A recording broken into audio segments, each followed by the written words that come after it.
Okay, before we start, let's be clear on one point. I am not a professional mechanic. I am a hobbyist. Everything I say here should be taken with a grain of salt. If you have any questions, you should consult a professional mechanic. This video shows how to remove the surge tank from a 2007 Saturn Ion. This is a job that is of moderate difficulty, but could be done by virtually any do-it-yourself guy or girl. Okay, here are the tools we need for this job. Not very many. A pair of standard pliers, a 10mm and a 13mm socket, a 3/8 inch drive, and some extensions to make the job easier. We also need, because we're handling antifreeze, we'll need to have a funnel, a vacuum pump, some hose, and a temporary container to contain the antifreeze from the surge tank.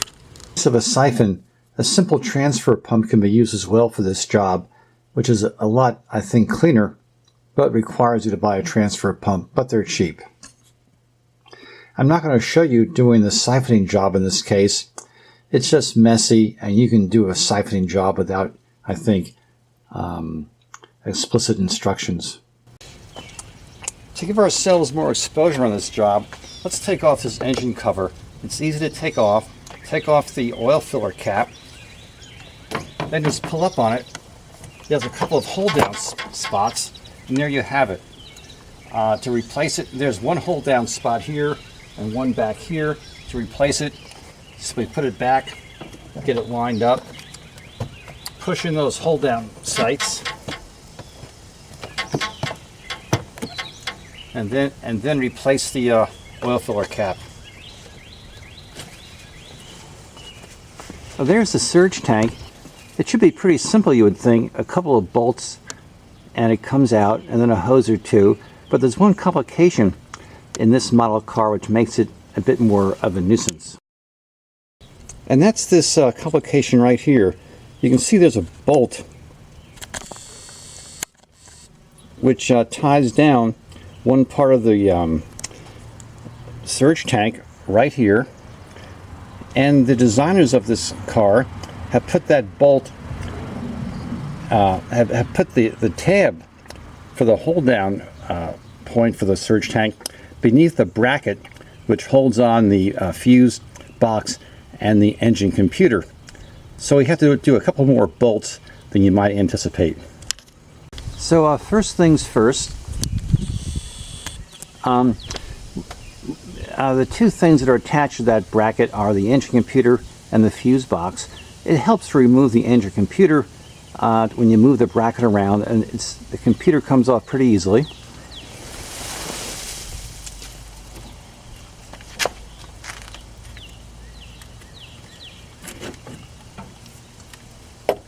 And there we go, the engine computer is off. Next, let's take off some of the hoses.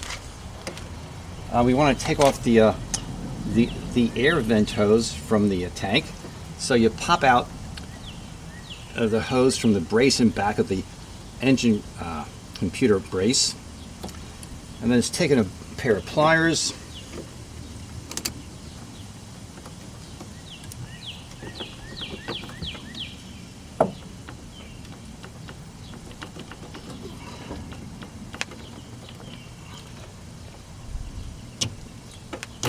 that comes out of the way. That hose was difficult to take off. Did you notice that little surge of air as I pulled the hose off? I suspect there was a partial vacuum in my surge tank, and that made removing that hose difficult. Next time I'll unscrew the cap on the surge tank to avoid that problem. There are 4 bolts you have to remove to take out the surge tank. And so let's just go through them now and identify those 4 bolts before we start the job. The first bolt is the bolt I showed you in a previous I showed you previously, the bolt that attaches the the back of the surge tank under the bracket which holds on the fuse box. The second bolt is going to be a bolt at the front of the surge tank, and it's right next to the filler spout or cap for the window washer solution, and you can see it's circled there in red so you can see it more easily. The third bolt we have to remove is attached to the side of the engine compartment. Just beneath the bracket you can see the bracket for the engine computer just above it, and that's a pretty big bolt and you can't miss it. And the fourth bolt is the toughest bolt of all, though. It's right in front of the fuse box, all the way down deep there. It's surrounded by wires and hard to get to, but that's the toughest nut you'll have to do. That nut is a 10 millimeter nut. 3 of the 4 are 10 millimeter nuts. The only nut that's not 10 millimeters is this nut, and that nut is a 13 millimeter nut. Okay, let's take these nuts out now in somewhat higher speed. There's nut 1 coming off. Now we have nut 2 coming off. There's nut 3 coming off. And now we have nut 4 coming off.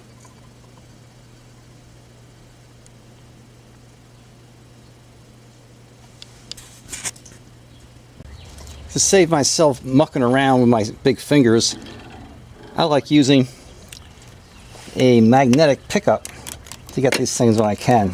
Whoops, it's not ready to come out yet. So a few more turns. That should do it.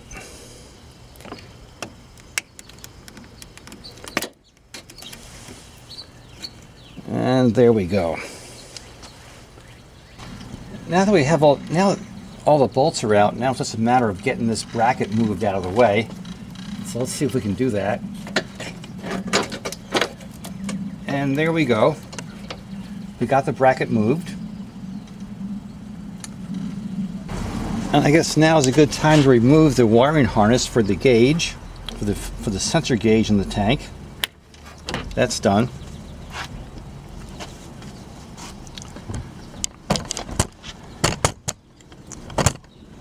Now I've just noticed an extra problem here, which I hadn't realized before we'd have to do this. I want to pull this tank up, but as you can see, the purge hose for the tank is being blocked by one of the cables coming from the fuse box. So I really need to pull this tank all the way out to work on it satisfactorily. So I'm going to have to remove this positive cable from the fuse box, which involves going back to the battery and taking the negative terminal off the battery. Okay, I'm back here by the trunk. I've opened up the compartment for the spare tire, and there's the battery. And I've circled in red the negative terminal.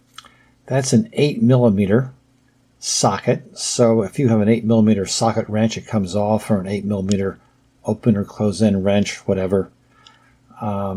It's very easy to take off.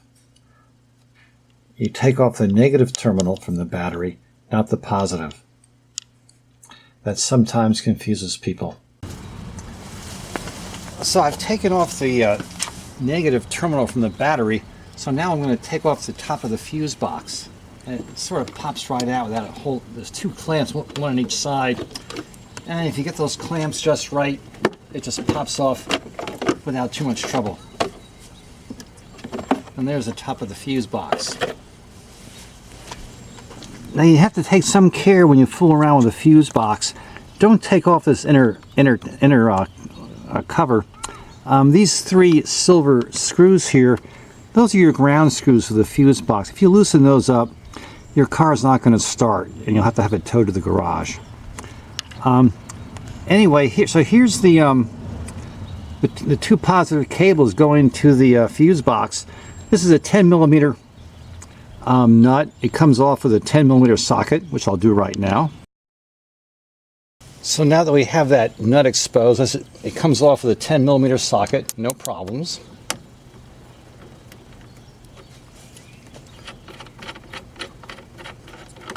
That takes care of that.